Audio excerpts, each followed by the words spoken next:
मोदी सरकार देशाचा गाडा योग्य दिशेने हाकेल का, यापेक्षा राम मंदिराचा कारभार नक्कीच पारदर्शक आणि प्रामाणिकपणे हाताळेल असा विश्वास करोडो राम भक्तांना होता.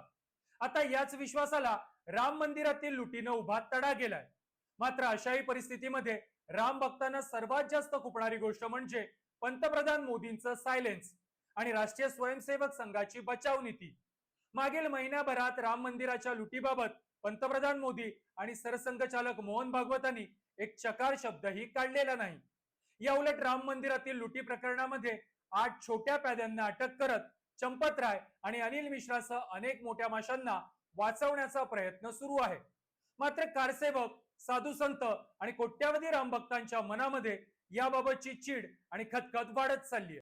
आता हाच धागा पकडत शिवसेना पक्षप्रमुख उद्धव ठाकरेंनी राम मंदिर लुटी विरोधात रस्त्यावर उतरत रामरक्षा आंदोलनाच्या माध्यमातून भाजपा विरोधात एल्गार पुकारलाय.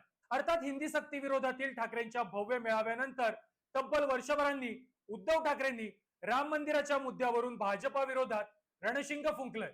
त्यामुळे महाराष्ट्रासह देशाच्या राजकारणाच्या दृष्टीनं उद्धव ठाकरेंच्या या आंदोलनाला अनेक अर्थे महत्व प्राप्त झालंय.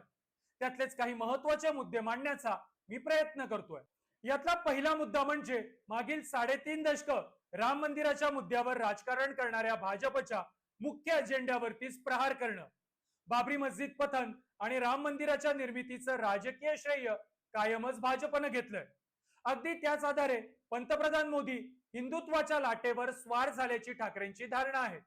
मात्र आता राम मंदिराच्या लुटीचा आयता मुद्दा ठाकरेंच्या हाती सापडल्यानं भाजपच्या याच हिंदुत्वाच्या अजेंड्यावर उद्धव ठाकरे प्रहार करण्याचा प्रयत्न करतायत. यातला दुसरा मुद्दा म्हणजे शिवसेनेचं हिंदुत्व कसं खरं हे दाखवण्याचा प्रयत्न.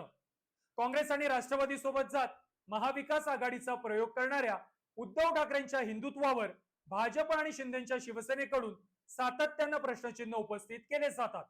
मात्र आता राम मंदिराच्या लुटीच्या मुद्द्यावरून भाजप आणि शिंदे सेनेला कोंडीत पकडत उद्धव ठाकरे पुन्हा आक्रमक हिंदुत्वाचा नारा देऊ पाहतायत. यातला तिसरा मुद्दा म्हणजे आमदार खासदार फोडण्याच्या राजकारणाला प्रत्युत्तर देण्याचा प्रयत्न. राम मंदिराच्या दानपेट्यांमध्ये गोळा झालेल्या पैशांवर दरोडा टाकून हाच पैसा विरोधकांचे आमदार खासदार फोडण्यासाठी भाजप वापरते असा गंभीर आरोप करत उद्धव ठाकरेंनी राजकीय सहानुभूती मिळवण्याचा प्रयत्न केला.